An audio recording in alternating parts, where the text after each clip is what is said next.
Nawacita merupakan agenda prioritas Presiden Joko Widodo. Program-program dalam Nawacita digaungkan sebagai jalan perubahan menuju Indonesia yang berdaulat secara politik, mandiri dalam ekonomi, dan berkepribadian dalam kebudayaan.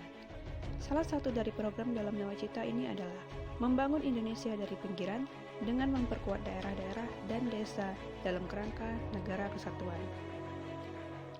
Yes, pada kesempatan kali ini kita akan mencoba mengevaluasi program pemerintah terkait dana desa, yang mana program ini bukan hanya yang pertama di Indonesia, namun juga yang pertama dan terbesar di seluruh dunia. Sebagai wujud pengakuan negara terhadap desa, khususnya dalam rangka memperjelas fungsi dan kewenangan desa, serta memperkuat kedudukan desa dan masyarakat desa sebagai subjek pembangunan, maka diperlukan kebijakan penataan dan pengaturan mengenai desa yang diwujudkan dengan lahirnya Undang-Undang Nomor 6 Tahun 2014 tentang Desa.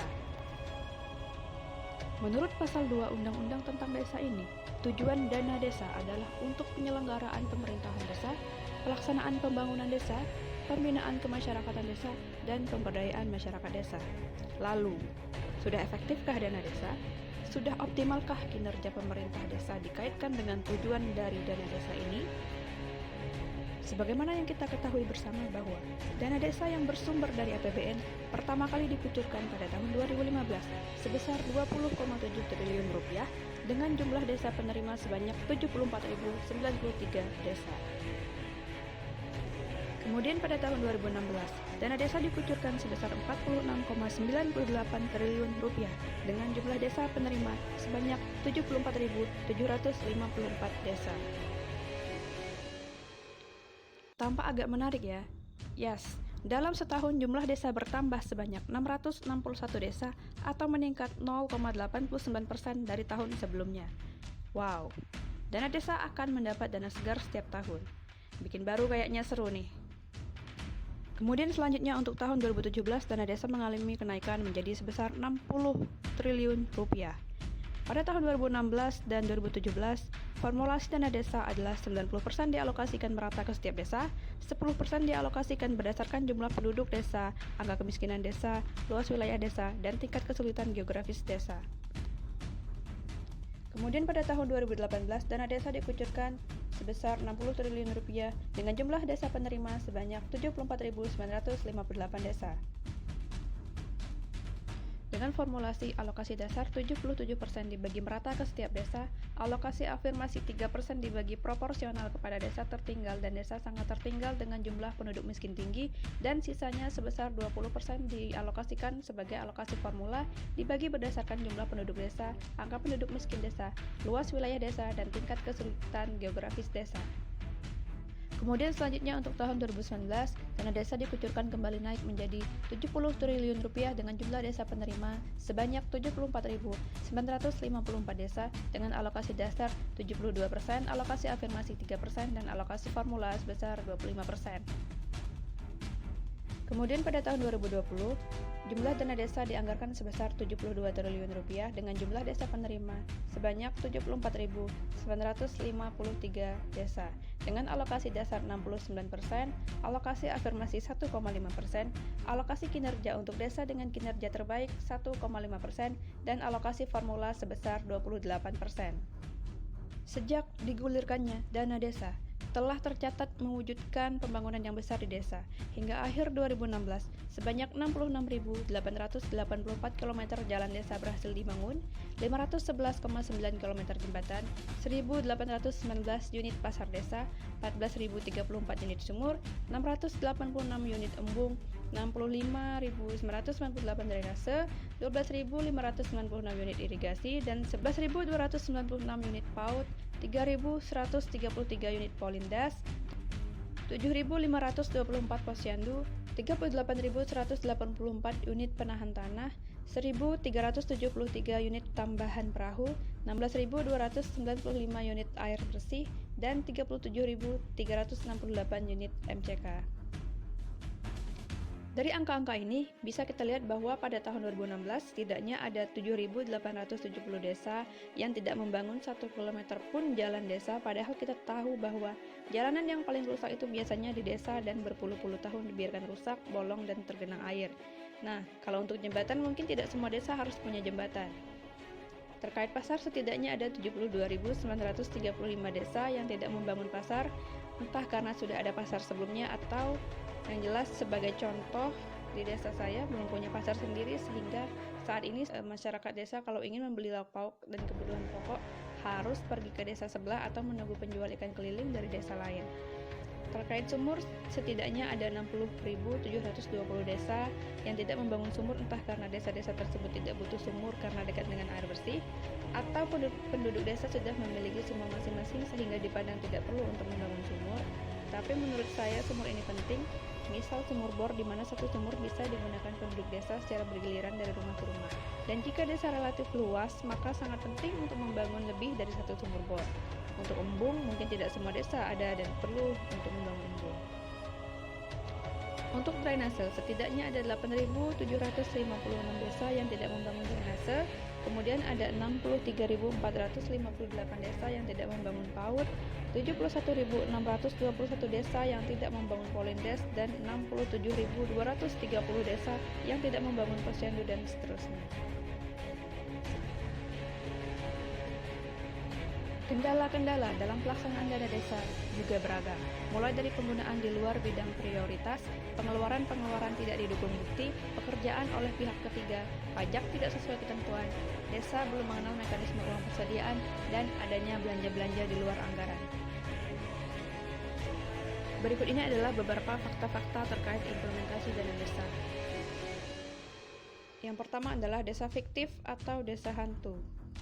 Mekanisme penyaluran dana desa ini dimulai dari RKUN ke RKUD, baru kemudian ke RKD.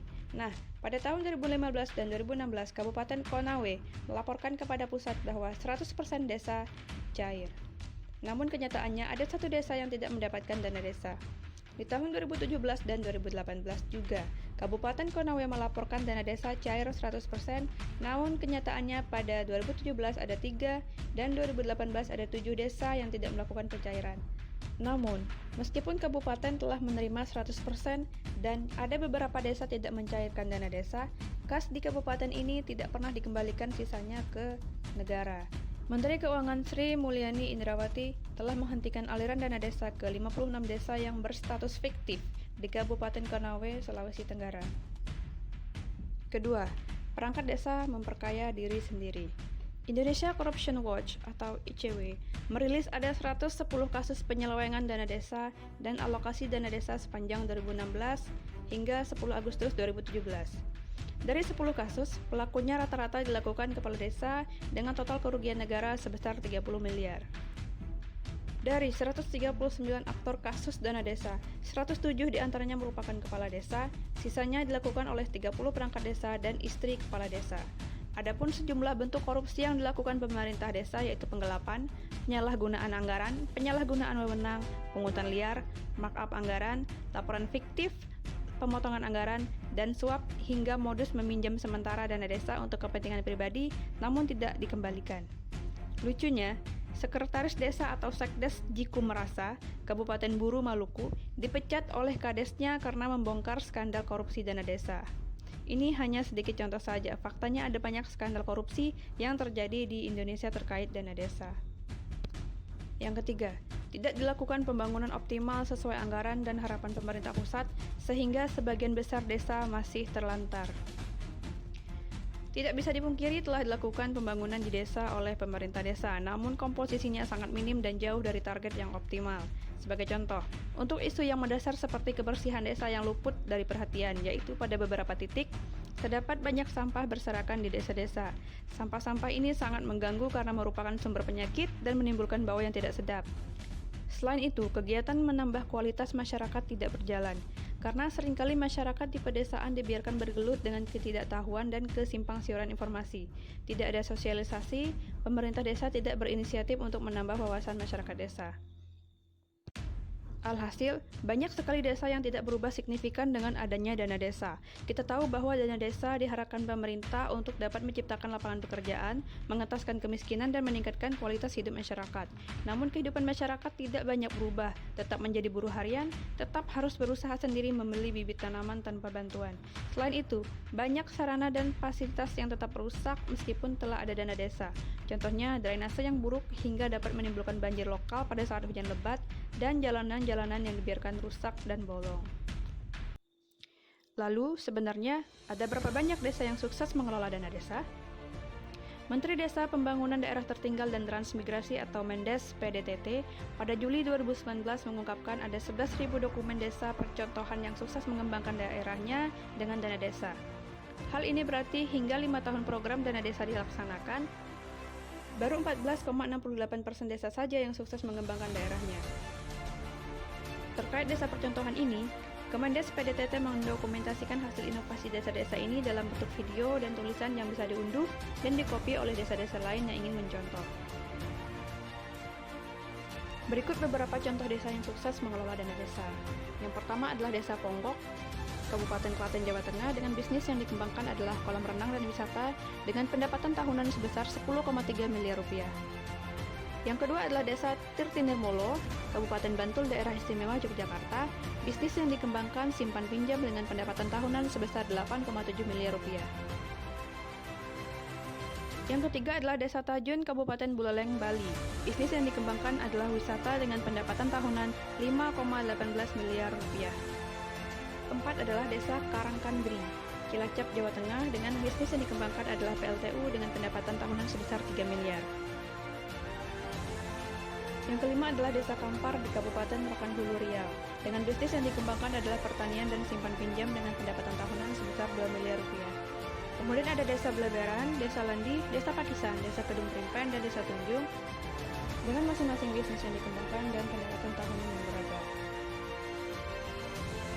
Penerbitan Undang-Undang Nomor 2 Tahun 2020 terkait penanganan COVID-19 sedang ramai dikeluhkan jajaran perangkat desa.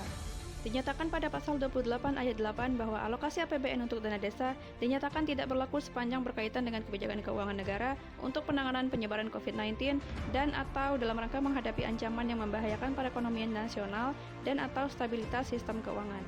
Namun demikian, fakta dalam pelaksanaannya bahwa dana desa tahun 2020 masih tetap berjalan dan penyalurannya sudah mencapai tahap 2. Dalam masa-masa sulit seperti pandemi COVID-19 ini, memang sebaiknya pemerintah memprioritaskan untuk pemulihan kondisi kesehatan masyarakat terlebih dahulu.